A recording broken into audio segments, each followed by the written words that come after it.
Hi! Today I'm so excited to talk to you about nursery rhymes. Nursery rhymes are one of the most important things you can use with your child to help them speak. And they're often overlooked.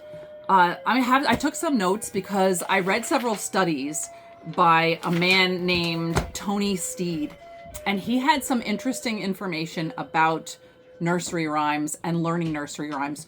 One of the things right off the bat I'll talk to you about is that in 1945 he did a study and he found out that the average school-aged child knew about 10,000 words. Well, fast forward to the year 2000, and he did another study of those children, and those children only knew 2,500 words. That's a huge difference. And they said the biggest thing that was missing in the education of these children, in modern children, were nursery rhymes. And one of the quotes that he had in this article, which I thought was fascinating, was listening comprehension precedes reading comprehension. And I have seen that so much in my classroom with my own students and with my own children, and especially Katie. I know she has Down syndrome, and I know a lot of your kids have Down syndrome, and you would think that, they're just a fun, silly thing to do. But in this article, it talked about how important nursery rhymes were just for language development and for the kids to hear the right way to say words, not only rhymes and comprehension, the beginning of storytelling, because most little nursery rhymes have a beginning, middle, and end. Jack and Jill went up the hill to fetch a pail of water.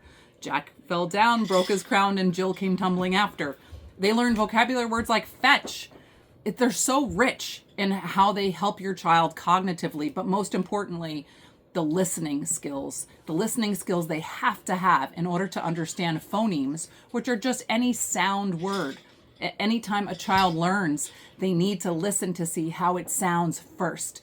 And nursery rhymes are the way to teach them this. And it's wonderful because most kids who have disabilities and younger children have a attention span of about 30 seconds.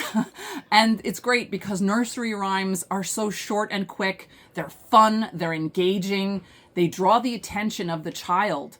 And this is exactly one of the best ways you can ever teach your kid sentence structure, rhyming words, the way the word should sound, and they're exciting for them. Plus, what I was just saying about listening comprehension, preceding reading comprehension. And before they're even able to understand what you say to them or what you read to them, they need to understand and have listening skills. And this is a great way to develop speech for kids with Down syndrome. There's auditory skills that they learn when they're listening to nursery rhymes. They can discriminate between sounds that develop in the ear to recognize rhyming words and the way a word sounds. Like the wheels on the bus. You guys might have been singing this with your kids for a long time, and the memorization of these words help them with the formation of wheels on the bus. You're not going around telling your kid maybe, make this sound, wah, wah, wah, unless you're in speech class. But just by doing these nursery rhymes, it's reinforcing these skills that they need to have in order to speak clearly. And that's one thing that kids with Down syndrome do struggle with. My daughter does too. We've been in speech for years. And one of the skills we're trying to learn is to articulate our words more clearly. So by doing nursery rhymes, listening to them, it increases their vocabulary, it increases their attention span, it increases their ability to listen longer because they're fun, they're exciting. One of the nursery rhymes my daughter loves is Hector Protector. And also, these are some books, I put them behind me. These are some of my favorite nursery rhyme books. And I actually did a video on how I use my recorder. And I've recorded this entire book because sometimes I have other kids and I'm doing homeschooling with them and teaching a lesson. And this is a great way for you to have your child be listening to nursery rhymes even when you're not there all the time. And so it's your voice, it's your pace. But hey diddle diddle, the cat and the fiddle, all these rhyming words, and then she'll start saying them. I'll tag some attach some videos to the end of this video so you can see how I use my little recorder, but how well she enjoys the nursery rhymes and how important they are for speech development. So one other thing that they do is they introduce numbers. You can say to your kid, how many blind mice were there? And you know the poem, you know, this helps them so much. Or then, you know, 1, 2, 3, 4, 5. Once I caught a fish alive. They're counting. So there's so many skills you can teach, and they're short and quick little lessons, even if you do them in the car and or when you're going from one place to another while you're waiting in a waiting room.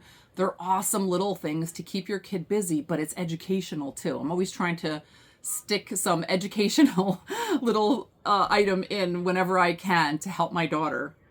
The other thing is the physical movement with a lot of these nursery rhymes, like the itsy bitsy spider. You know, you're moving your hands, and that's fine motor skill development that they also need to have to articulate a pencil in order to be able to use scissors to pick up small pieces of food. So that eye-hand coordination, the fine motor skills, this is all involved in these. You know, there's when I go up fishing on a bright and sunny day. I'll try to attach some of the songs that I use with my daughter that she just really loves. But all of this is the movement attached too also helps with remembering and memorizing these poems, these little nursery rhymes. And when you think of cheers, if you were a cheerleader, you know, all those cheers that the cheerleaders do with clap hand motions plus the sounds that rhyme, that's why you remember them so well. And even some of your favorite singers, you know, the dance routines they do, that's in addition to the song, you remember the dance moves. And that's really awesome because you have that bodily kinesthetic aspect to learning, which, you know, just explodes their ability to to remember something, and it just keeps it on another level. Okay, the last thing I wanted to say was kids learn to talk by listening, and this is a great way for you to teach your child to speak more clearly and to say new words that maybe they wouldn't have known before, and to pack a lot of information in a short period of time where you're teaching a nursery rhyme where they think it's just a fun little thing, but it has so many more skills, and they're learning to hear the words you're saying in a clear, concise way, which will help impact their ability to speak. So I would love to hear what you do with your kids, and thanks so much for watching and supporting us. And I really appreciate every time you watch, and I am anxious to hear your thoughts, and I'll try to tag some videos on the end of this one. Thanks again.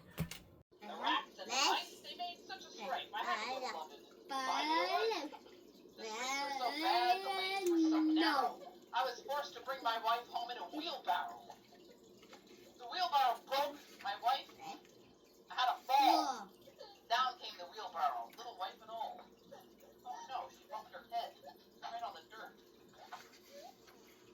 Bobby Shafto's gone to sea. Silver buckles at his knee. Oh, Mommy. Bobby Shafto. Bobby Shafto's fat and fair, combing down his yellow hair. He's my love forevermore. Bobby Shafto. Tom, the hiker's son, stole a pig and away did run. The pig was eat, Tom was beat, the Tom went crying down the street. Florida, Florida, long bridges, Florida, my fair lady, filled it up with wood and clay, wood and clay, wood and clay, filled it up with wood and clay, my fair lady. One misty, moisty morning when cloudy was the weather, I chanced to meet an old man clothed in all leather. That's silly. Hickety-pickety, my fine hen, she lays eggs for gentlemen. Gentlemen come every day to see what my fine hen does lay. Sometimes 9, sometimes 10. Hickety-pickety, my fine hen. Ready? No, we don't need their hair. Here is the beehive. Where are the bees?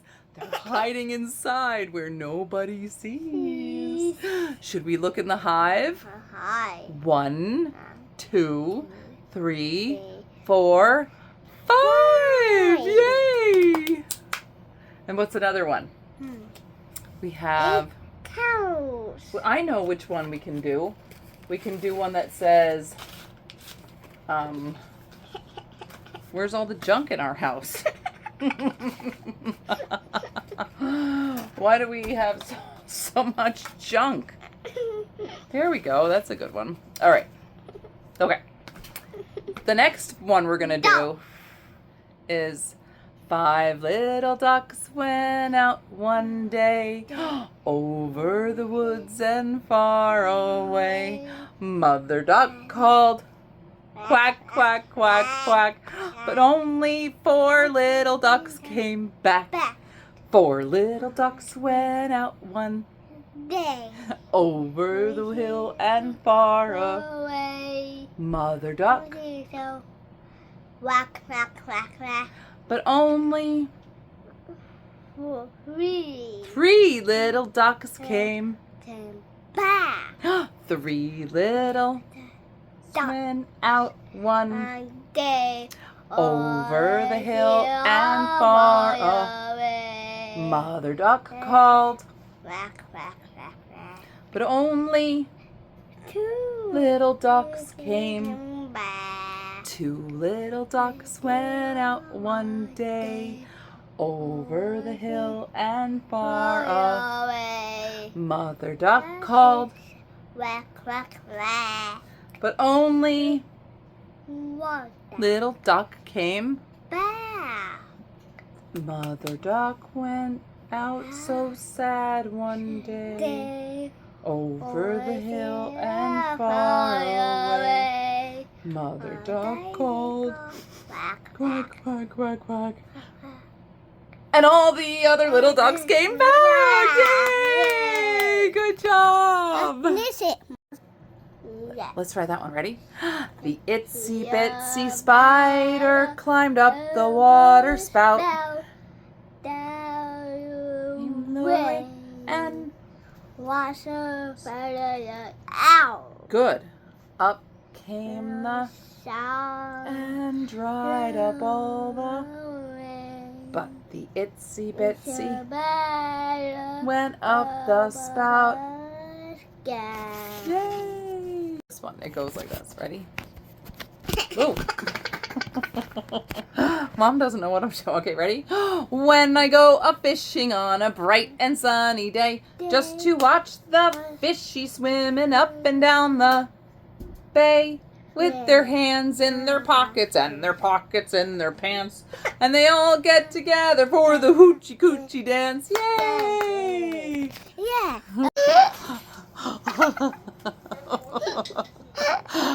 Are we being so silly?